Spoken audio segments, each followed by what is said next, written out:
না, সবাইকে স্বাগতম জানাই আমাদের সহজ গুরু ইউটিউব চ্যানেলে। তো আজকে আমরা বাংলা প্যাসেজ নিয়ে আলোচনা করব। দেখুন, সময় আমাদের খুব হাতে কম এসেছে, তাই আমরা প্রত্যেকদিন এখন একটু বেশি বেশি করে ক্লাস দেওয়ার চেষ্টা করছি। আপনারা সাথে থাকুন, দেখতে থাকুন।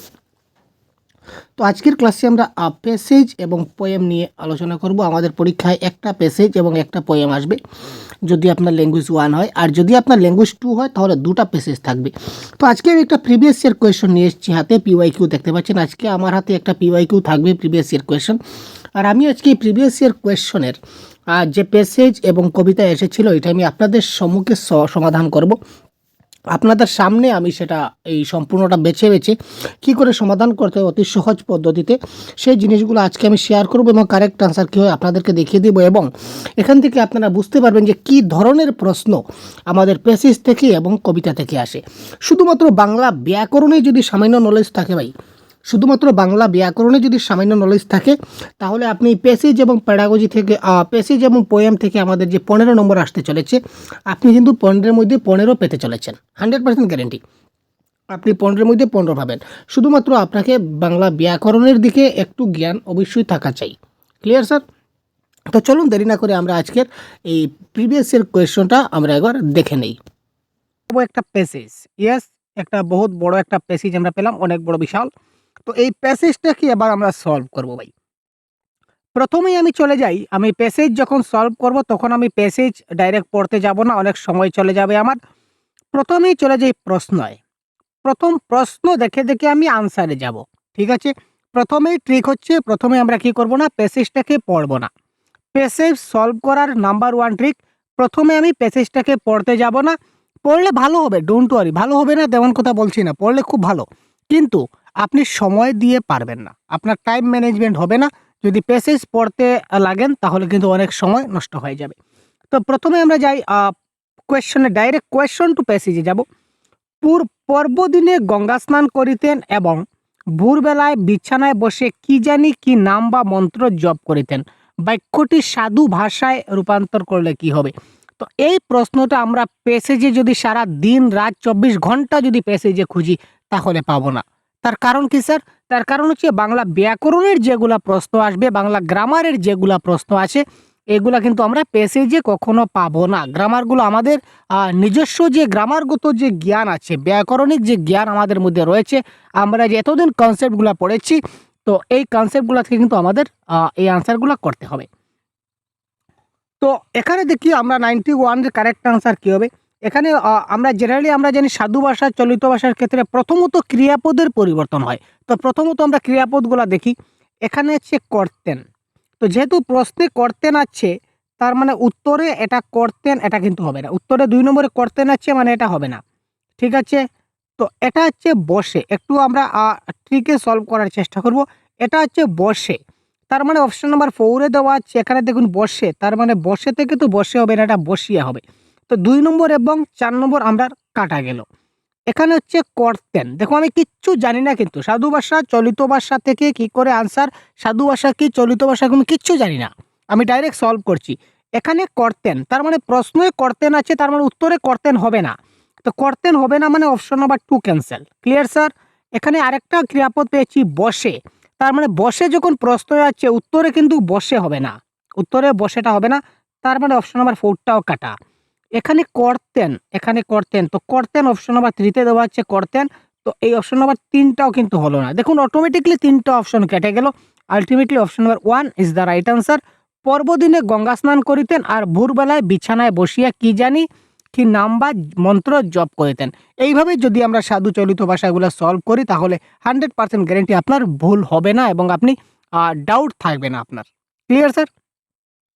জীবনের শেষ প্রান্তে জীবনের শেষ প্রান্তে এসে তিনি এলাহাবাদে স্থায়ীভাবে বসবাস করতে শুরু করলেন কেন? তো এই প্রশ্নটা সলভ করতে যখন আমরা যাব, তখন কিন্তু আমাদের প্যাসেজে যেতে হবে। Clear sir? আ আমরা অপশনগুলো একবার দেখি। কি বলেছে? জীবনের, প্রশ্নটা খুব ভালো করে, প্রশ্নের কিওয়ার্ডগুলো ভালো করে দেখব। আমি বুঝাচ্ছি তাই একটু সময় লাগবে এবং ক্লাসটা দীর্ঘ হবে। আমি বারবার বলি, প্রত্যেকটা ক্লাস, আমার ক্লাস কিন্তু দীর্ঘ হয়। কারণ আমি একদম ডিপলি এনালাইজ করি আপনাদের সঙ্গে। এবার ঝুট করে ৯১ এর আনসার 1, ৯২ আনসার 2, ৯৩ আনসার 3, এই ধরনের আমার কোনো অভ্যাস নাই এবং আমি এই ধরনের কোনো কাজ করি না। একটাই ক্লাস করব, কিন্তু আপনাদেরকে ভালো করে একটু ডিপলি বুঝে বা বুঝাবার চেষ্টা করব। এতে সময় যাক। আমরা বুঝতে গেলে একটু সময় দিতে হবে ভাই। তো দেখি কোয়েশ্চেন নাম্বার 92 প্রশ্নটা একটু ডিপলি আগে পড়ি। জীবনের শেষ প্রান্তে এসে তিনি এলাহাবাদে স্থায়ীভাবে বসবাস করতে শুরু করলেন কেন? তিনি এলাহাবাদে স্থায়ীভাবে বসবাস করলেন কেন করলেন? অপশনগুলা দেখি। তিনি অত্যন্ত ধর্মভীরু ছিলেন। গঙ্গা তীরবর্তী শহরে জীবনের শেষ দিনগুলো কাটাবেন তার জন্য। ধার্মিক স্ত্রী এবং পুত্রবধূর কথা অমান্য করতে না পেরে প্রতিদিন গঙ্গা স্নান করবেন বলে। আচ্ছা, এবার আমরা অপশনে যাই। এলাহাবাদে স্থায়ীভাবে বসবাস করলেন। এলাহাবাদে তিনি স্থায়ীভাবে বসবাস করলেন। এই ধরনের পয়েন্টটা আমাদের কোথায় আছে আমরা একটু খুঁজবো। যেহেতু আপনাদেরকে আমি কিন্তু আগে খুঁজিনি বা এই প্যাসেজটা। আমি আপনাদেরকে সাথে নিয়ে কিন্তু ডাইরেক্ট ভিডিও আমি খোঁজার চেষ্টা করছি। এবারে ভিডিও কোনো কাটকুট হবে না। ডাইরেক্ট আমি আপনাদের সামনে আমি এবার খোঁজার চেষ্টা করব। তিনি তার জীবনের শেষ ভাগ তিনি কাটাতে চাইছিলেন। তো তিনি কেন কাটাতে চাইছিলেন এলাহাবাদে? তো এলাহাবাদ তিনি জীবনের শেষ ভাগ তিনি কোথায় রয়েছে আমরা একটু খুঁজাই। এলাহাবাদ কেন? হয়তো হইচই, বাবাজান সরকারি চাকরি রেখেছিলেন। এবারে কোথায় আছে আমরা পাচ্ছি না। এই তার জীবন, এই তার জীবন দেখুন, এই তার জীবন। এই জীবন পেয়েছি তার মানে এখাও কোথাও না কোথাও হবে। তার জীবনের বেশিরভাগ সময় কেটেছে মধ্য ভারতে। জব্বলপুর, ঝাঁসি, নাগপুর। এর মধ্যে তার কাজকর্ম হয়েছে বেশিরভাগ। ছেলেরা ছড়িয়ে আছে ওইদিকে, মেয়েটা আছে পুনায়। সুতরাং অনেক ভেবেচিন্তে তিনি এলাহাবাদে বাড়ি স্থির করলেন। রাইট। অনেক ভেবেচিন্তে তিনি এলাহাবাদে বাড়ি তৈরি করেছিলেন। আমরা আনসারের পথে যাচ্ছি কিন্তু ভাই। জব্বলপুরে বসবাস করবার জন্য সকলে বলেছিল কিন্তু তিনি রাজি হননি। কারণ কি? চিরকালের কর্মক্ষেত্রে বিশ্রাম হবেন না। তাছাড়া অগঙ্গার দেশে তিনি মরতে চাই না, গঙ্গার কাছে থাকতে চাই। তিনি যে দেশে গঙ্গা আছে সেই গঙ্গার দেশে তিনি থাকতে চান, গঙ্গা ছাড়া তিনি মরতে চান না। এই অপশনটা কোথায়? এখানে স্নান করার কথা কিন্তু বলা হয় নাই। এখানে বলা হয়েছে যে গঙ্গা তীরবর্তী শহরে জীবনের দিনগুলি তিনি কাটাবেন। এখানে গঙ্গা স্থান শব্দটা কিন্তু আমরা পাইনি। তিনি বলেছিলেন যে গঙ্গাকে ছাড়া আমি থাকতে পারবো না, গঙ্গা তীরবর্তী স্থানে আমি আমার শেষ জীবনটা কাটাতে চাই। তাই কারেক্ট আনসার এখানে হচ্ছে অপশন নাম্বার 2। এবার কোয়েশ্চেন নাম্বার 93 কি বলেছে দেখি। প্রশ্নগুলো এই ধরনের আপনাদের একটু আসবে, একটু দেখে নেব। নিম্নে প্রদত্ত বিবৃতিগুলি ঘটনাক্রম অনুযায়ী সাজালে সঠিক ক্রমটি হবে। অর্থাৎ এখানে 4টা লাইন আছে। এই 4টা লাইন প্যাসেজের যদি আমরা সিকোয়েন্সে যাই তো কোন লাইনটা প্রথমে হবে, কোন লাইনটা তারপরে হবে, কোন লাইনটা তারপরে হবে, কোন লাইনটা একদম শেষে হবে, এইভাবে অ্যাকর্ডিং টু প্যাসেজ আমাদের সিকোয়েন্স করতে হবে। এবার আমরা হয়তো শেষেরটা মিলাবো নতুবা প্রথমটা মিলাবো। সবগুলা মিলালে সময় নষ্ট হবে স্যার। সবগুলা মিলালে সময় নষ্ট হবে। আমরা হয়তো শেষেরটা মিলাবো কিন্তু প্রথমটা মিলাবো। এবার দেখি শেষে এখানে দুটোই কিন্তু ঘ। তার মানে শেষেরটা মিলালে এবার কাজ আসবে না। কারণ শেষের দুটোই তো সেম। তার মানে দুটোই অপশন হতে পারে। ২ অথবা ৪ হতে পারে। শেষেরটা মিলালে কাজ হবে না। এখানে শেষেও দেখুন ২টা ক, ক। তার মানে আমাদের ঝামেলা বাড়বে। আমরা কি করব? গ, ঘ, ক, খ। ইয়েস, প্রথমটা যদি মিলাই তাহলে হয়ে যাবে। প্রথমটা মিলাবো। তার মানে এখানে 4টা লাইন আছে, 4টা লাইনগুলো ভালো মতো পড়ি। অমিয় মাধব এলাহাবাদে বসে সমস্ত ব্যবসা গুটিয়ে নিলেন। অমিয় মাধব মধ্যপ্রদেশের বিভিন্ন শহরে তার ব্যবসা চালাতে লাগলেন। অমিয় মাধব রুড়কিতে ইঞ্জিনিয়ারিং পড়তেন। যৌতুকে পাওয়া টাকা দিয়ে তিনি ব্যবসা শুরু করলেন। এই 4টা লাইন থেকে কোন লাইনটা আমাদের প্যাসেজের সবের প্রথমে আছে? ক্লিয়ার? আবার বলি, এই যে 4টা লাইন এখানে দেওয়া আছে, 4টা লাইন থেকে কোন লাইনটা প্যাসেজের সবের প্রথমে আছে? তো আমরা আবার প্যাসেজে যাই। প্যাসেজে গিয়ে একটু ভালো করে দেখি। প্রথম লাইন, এই যে 4টা লাইন পড়লাম। অমিয় মাধব মৃত্যুতে সমস্ত এলাহাবাদ হইচই, স্বাভাবিক মৃত্যু নয়, ইচ্ছা মৃত্যু, কলিযুগ, পার্থিব দিক, পাবলিসিটি, এই ধরনের কোনো কিছু নেই, কন্ট্রাক্টর। এই দেখুন, রুড়কিতে ইঞ্জিনিয়ারিং পড়েছিলেন। আমরা যে 4টা লাইন পড়েছিলাম এর মধ্যে রুড়কিতে ইঞ্জিনিয়ারিং পড়েছিলেন এটা কিন্তু সবের প্রথমে আছে, বাকি লাইনগুলো কিন্তু এখনো পাইনি। তার মানে এটা আমাদের 1 নম্বরে আছে। কিছুদিন রুড়কিতে ইঞ্জিনিয়ারিং পড়েছিলেন, এই লাইনটা আমাদের সবের প্রথমে দেওয়া আছে।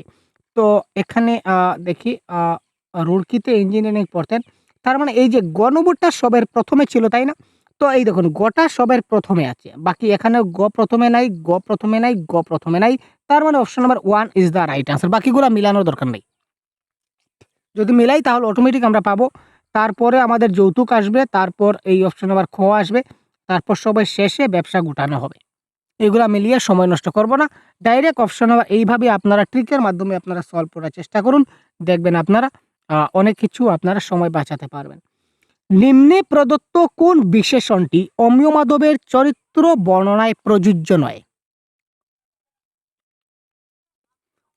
নিচে প্রদত্ত কোন বিশেষণটি অমিয় মাধবের চরিত্র বর্ণনায় প্রযোজ্য নয়, এটা আমরা বলতে হবে। অমিয় মাধবের চরিত্র বর্ণনার কথা বলা হয়েছে, তো কোনটা প্রযোজ্য নয়? একরুকা, উদার মনোভাবাপন্ন, ব্যবসায়িক দূরদৃষ্টি সম্পন্ন, না ধর্মভীরু? অমিয় মাধবের চরিত্রের মধ্যে কি নেই? তো অমিয় মাধবের চরিত্র, ইয়েস, এই দেখুন পেয়ে গেছি। অমিয় মাধব চিরদিনই একরুকা ছিলেন। তো একরুকা তো আছে। ধর্মভীরু বলতে যা বুঝায় তিনি তেমন স্বভাবের নয়, তার মানে তিনি ধর্মভীরু নন। একটা লাইন ক্লিয়ার দেখুন ভাই, অমিয় মাধব একরুকা ছিলেন, ঠিক আছে, মানা যায়, কিন্তু ধর্মভীরু বলতে যা বুঝায় তিনি কিন্তু তেমন স্বভাবের নন, তার মানে তিনি ধর্মভীরু নয়। তো তার যে চরিত্রের মধ্যে ধর্মভীরুটা নেই। কারেক্ট আনসার হবে ধর্মভীরু, বুঝতে পারছেন? তার চরিত্র বর্ণনায় ধর্মভীরুটা নাই, তার মানে option number 4 is the right answer of this question. Question number 95। অমিয় মাধব ব্যবসা শুরু করার পিছনে প্রধান কারণ কি ছিল? তিনি যে ব্যবসা শুরু করেছিলেন তার মূল উদ্দেশ্য কি ছিল, যার কারণে তিনি ব্যবসাটা শুরু করেছিলেন? নববধূর প্ররোচনায় তিনি পড়াশোনা ছেড়ে যাওয়া স্থির করলেন। তারপর হচ্ছে পিতার রেখে যাওয়া টাকা তার ইঞ্জিনিয়ারিং কলেজের বেতনের জন্য যথেষ্ট ছিল না। ইঞ্জিনিয়ারিং করে যে স্বল্প বেতনের সরকারি চাকরি পাওয়া যাবে তাতে তিনি সন্তুষ্ট ছিলেন না। তারপর দেখছি পিতার মৃত্যুতে তিনি কপর্দক শূন্য হয়ে পড়েছিলেন। তো ব্যবসা শুরু করার পিছনে তার মূল কারণ কি ছিল? এটা প্যাসেজ আমাদের খুঁজতে হবে। ব্যবসা তিনি কোথা থেকে শুরু করেছিলেন? এটা প্রথম পেজে নাই, সেকেন্ড পেজে দেখতে পাচ্ছি না। কোথায় আছে? আমি আপনাদের সাথে খুঁজছি স্যার, তাই একটু সময় লাগছে, একটু সাথে থাকুন। ঠিক 50 বছর বয়সে কোথায় আছে দেখতে পাচ্ছি না, কোথায় আছে দেখতে পাচ্ছি না। নিশ্চয়ই কোথাও না কোথাও তো নিশ্চয়ই কোথাও না কোথাও আমাদের এখানে থাকবে। ঠিক আছে? তিনি এই দেখুন, তিনি ব্যবসা শুরু করলেন। এখানে তিনি ব্যবসা শুরু করলেন। সেকালে রুড়কি পাশ করলে সরকারি চাকরির অভাব হতো না। কিন্তু অতদিন অপেক্ষা করে এত কম আয়ের কথাটা তার ভালো লাগেনি অমিয় মাধবের। তিনি বলেছিলেন যে সরকারি চাকরি করলে বেতন কম মিলবে। অমিয় মাধব বলেছিলেন যে সরকারি চাকরি করলে কি হবে? বেতন কম পাওয়া যাবে, অর্থাৎ আয়টা কম হবে। এই জন্য তিনি পৈতৃক অর্থ সংসারের জন্য রেখে যৌতুকের টাকাটা নিয়ে ব্যবসায় নেমে পড়েছিলেন। তিনি ব্যবসায় কেন নামলেন? কারণ সরকারি চাকরি যখন পাবেন, সরকারি চাকরির অভাব হতো না, ঠিক আছে, কিন্তু সরকারি চাকরি পেয়ে এত কম টাকা লাভ করবেন, এত কম আয় করবেন সরকারি চাকরি দিয়ে, এটা তার পোষাবে না। যার জন্য তিনি ব্যবসা করেছিলেন। তো অ্যাজ পার দিস পজিশন আমরা কারেক্ট আনসার অপশনে দেখি কোনটা হবে কারেক্ট আনসার। ইঞ্জিনিয়ারিং করে যে স্বল্প বেতনে সরকারি চাকরি পাবেন তাতে তিনি সন্তুষ্ট ছিলেন না। That is the right answer. ঠিক আছে স্যার? নিচের কোন বিবৃতিটি সঠিক? Question number 96। অমিয় মাধব মৃত্যুর দিন পর্যন্ত ব্যবসা চালিয়ে যেতে লাগলেন। পেশা নির্বাচনে ছেলেদের উপর কখনো তিনি কোনো নিজের মতামত চাপিয়ে দেননি। তিনি ব্যবসার শ্রীবৃদ্ধির আশায় এলাহাবাদে বসবাস শুরু করলেন। পৈতৃক অর্থ নিয়ে ব্যবসা করে অমিয় মাধব মুনাফা করতে পারেননি। এটা কারেক্ট আনসার কি হবে আমরা দেখি। 96।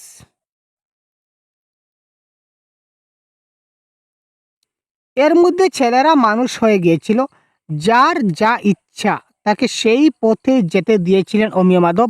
বড় ছেলে ডেপুটি ম্যাজিস্ট্রেট হয়েছিল, মেজো ছেলে উকিল, সেজো ছেলে ব্যবসাদার, ছোটটি সদ্য সরকারি চাকরিতে ঢুকেছে। অর্থাৎ একটি মেয়ে ছিল, মেয়ের বিয়ে হয়েছে এক ডাক্তারের সঙ্গে, মিলিটারি ডাক্তার, ভালো অবস্থায়, যাই হোক।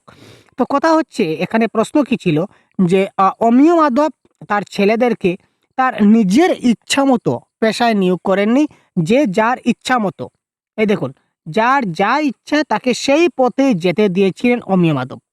ঠিক আছে? পেশাগত দিক দিয়ে ছেলেমেয়েদের যার যেটা ইচ্ছা তিনি নিজে কোনো বোঝা চাপাননি।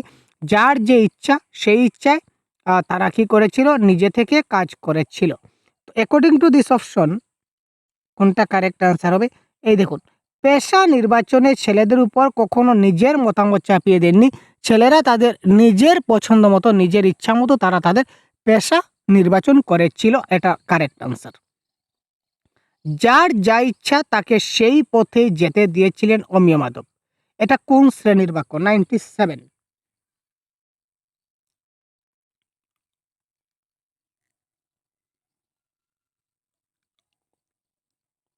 আমরা বলেছিলাম, যখন আমরা কনসেপ্টের ক্লাস বলেছিলাম তখন বলেছিলাম, যদি কোনো বাক্যে যখন তখন, যে সে, যা তা, যেমন তেমন এই ধরনের শব্দ যদি থাকে, তখন সেগুলা সংযোজক অব্যয় বা যোজক সর্বনাম যদি থাকে, তাহলে সেগুলা হয়ে যাবে আমাদের কি জটিল বাক্য, যেটাকে সাপেক্ষ যোজক বা সাপেক্ষ সর্বনাম বলা হয়। তো এখানে দেখুন যাতা রয়েছে, যাতা, যার যা ইচ্ছা তাকে সেই পথে যেতে দিয়েছিলেন অমিয় মাধব। যখন বৃষ্টি আসলো তখন বাইরে যাব, যখন স্কুলে স্যার আসলেন তখনই পড়ার কথা মনে পড়লো, যেমন তুমি ফল কর্ম করেছো তেমন তুমি ফল পাবে। এই যে যেমন তেমন, যখন তখন, যা ইচ্ছা, যা তাই, এই ধরনের সবগুলা যখনই বাক্য থাকবে জটিল বাক্য। Clear sir? যা তা, যখন তখন, যে সে যখন হয়ে যাবে, তখন সেটা হয়ে যাবে আমাদের কি জটিল বাক্য। Clear sir? পূজা পার্বণ কোন সমাস? এটা আমরা দেখে নিই। 98 এর প্রশ্ন কি হবে? 98, পূজা পার্বণ, এটা পূজা এবং পার্বণ, এটা হবে আমাদের দ্বন্দ্ব সমাস। ক্লিয়ার? সমাসের ক্লাসও দেওয়া আছে, বাক্যের ক্লাসগুলো দেওয়া আছে, আপনারা দেখে নেবেন। তো পূজা পার্বণ হয়ে যাবে আমাদের কি দ্বন্দ্ব সমাস। ঠিক আছে? ক্লিয়ার? এবার পরিমিত, পরিমিত শব্দটির বিশেষ্য রূপ কোনটি? 99 নম্বর প্রশ্নে কি বলেছে? পরিমিত শব্দের আমরা যদি বলি তাহলে এটার আমাদের কারেক্ট আনসার কোনটা হবে? আমরা একটু দেখে নেব স্যার কারেক্ট আনসার কি হয়। পরিমেয়, পরিমিতি, পরিমাপ না পরিমার্জিত? তো বিশেষ্য বিশেষণ, এটা কারেক্ট আনসার আমাদের হবে পরিমিতি। তো বিশেষ্য থেকে কি করে বিশেষণ করতে হয়, আর বিশেষণ থেকে কিভাবে বিশেষ্য করতে হয়, পদ পরিবর্তনের সহজ পদ্ধতি আমরা দিয়েছি আমাদের চ্যানেলে। আপনারা দেখে না থাকলে দেখে নেবেন, এবং যারা দেখেছেন তারা তো এই প্রশ্নের কারেক্ট আনসার অবশ্যই করতে পারছেন। তো কারেক্ট আনসার এখানে হয়ে যাবে কি পরিমিতি ইজ দ্য রাইট আনসার। এবার এতক্ষণ আমরা একটা গদ্যাংশ পড়লাম, এবার আমরা পড়বো একটা পদ্যাংশ কিংবা কবিতা অংশ। এবার আমরা একটা কবিতা পড়ব। নিচের কবিতাটুকু পড়তে হবে এবং কারেক্ট আনসার আমাদের দিতে হবে। তো প্রথমে আমরা কবিতাটা পড়ছি না, আমরা আগের মতো আমরা চলে যাব প্যাসেজে। Clear sir? পূজায় একটু কাপড় দিতে পারিনি বলে কত দুঃখ। Question number 100।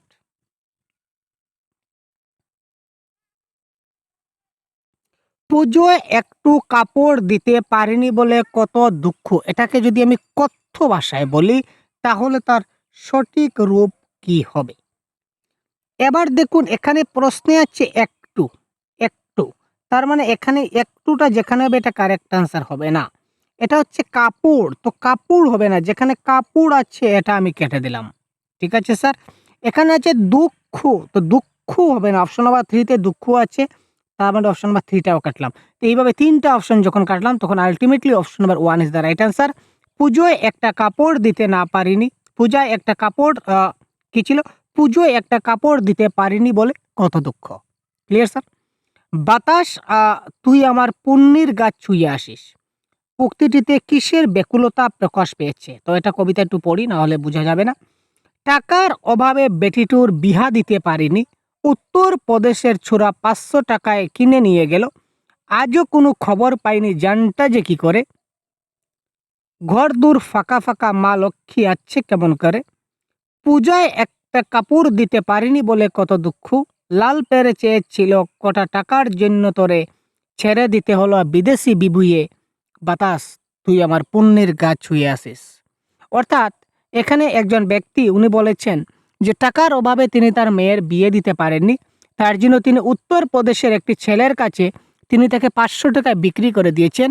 এখন এই মেয়েটা কেমন আছে কেমন না তিনি তার কোনো খোঁজ খবর তিনি কোনো কিছু জানেন না, তাই তার মনে অনেক দুঃখ লেগেছে। ঠিক আছে? তো ওই যে মেয়েকে কাছে না পাওয়ার যেটা বেদনা বা আর্তনাদ, তিনি বাতাসকে বলছেন যে বাতাস তুই যা, তুই আমার মেয়ের গাটা স্পর্শ করে আসিস। আমি তো আর আমার মেয়ের গাটা স্পর্শ করতে পারছি না। আমার মেয়ে কোথায় আছে, কি করে আছে, আমি তো আর কিছু খবর নিতে পারছি না।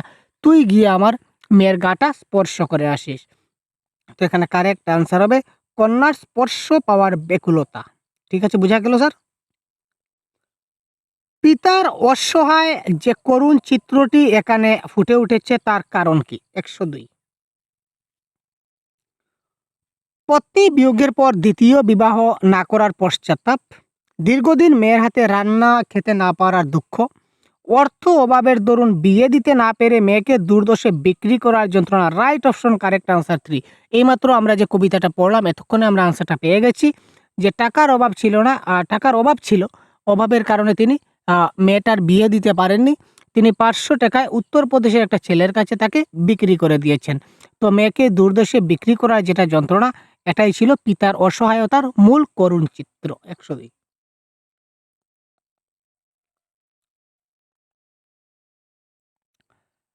এবার দেখি একটা আমাদের অলংকারের একটা প্রশ্ন এসেছে। হৃদয়খানা রাত্রির আকাশের মতো তোলপাড় করে উদ্ধৃতিটিতে কোন অলংকার প্রয়োগ করা হয়েছে? স্ল্যাশ, উপমা, অনুপ্রাস না যমক? হৃদয়খানা রাত্রির আকাশের মতো তোলপাড় করে, এখানে আমার হৃদয়টাকে কার সঙ্গে তুলনা করা হয়েছে? রাত্রের আকাশের মতো। তো দুইটা বিজাতীয় বস্তুর মধ্যে যখনই তুলনা করা হয় তখন সেটা উপমা অলংকার হয়। আমরা অলংকারের ক্লাসে বলেছি, যখনই দুইটা বিজাতীয় পদার্থের মধ্যে বা বস্তুর মধ্যে যখনই তুলনা করা হবে, এখানে হৃদয়খানা রাত্রির আকাশের মতো তোলপাড় করে, আমার যেটা মনের হৃদয়টাকে কার সঙ্গে তুলনা করা হয়েছে? রাত্রির আকাশের সঙ্গে তুলনা করা হয়েছে।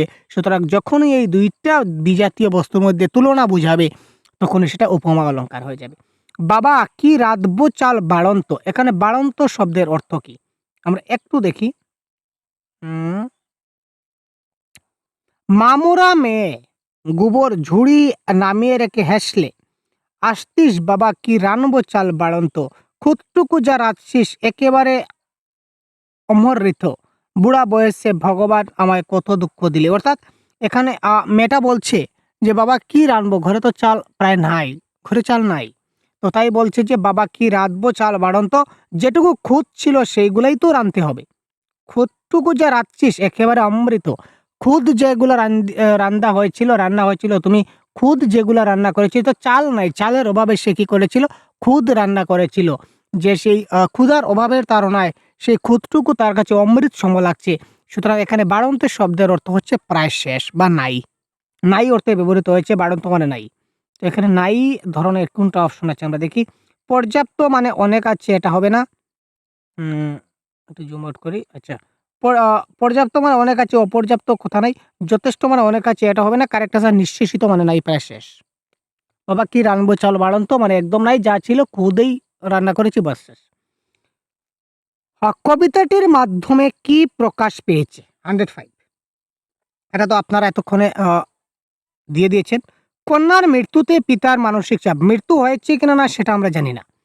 কন্যার দূরদেশে বিয়ে দেওয়ায় বিয়ে তিনি দেননি, তিনি কন্যাকে দূরদেশে বিয়ে দিতে পারেনি, তিনি কি করেছেন? বিক্রি করেছেন।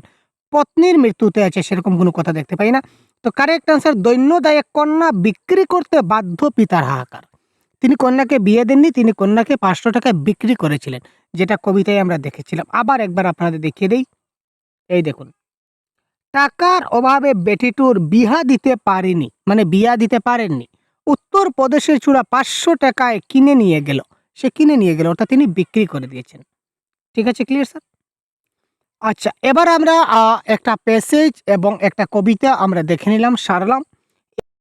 তো এই ধরনের আপনারা প্যাসেজ এবং কবিতা পরীক্ষায় পাবেন এবং এই শর্টকাট মেথডে আপনারা সলভ করার চেষ্টা করবেন। তেমন কোনো কষ্ট নয় ভাই, তেমন কোনো কঠিন নয়, আপনার 100% পারবেন। শুধুমাত্র বাংলা ব্যাকরণের যে প্রশ্নগুলো আছে এগুলো আমার কমেন্ট বক্সে লিঙ্ক দেওয়া থাকবে কিংবা ভিডিও ডেসক্রিপশনে লিঙ্ক দেওয়া থাকবে। আপনারা এখান থেকে বাংলা ব্যাকরণের কনসেপ্টগুলো দেখে নিন, আপনারা সম্পূর্ণ প্রশ্ন সলভ করতে পারবেন।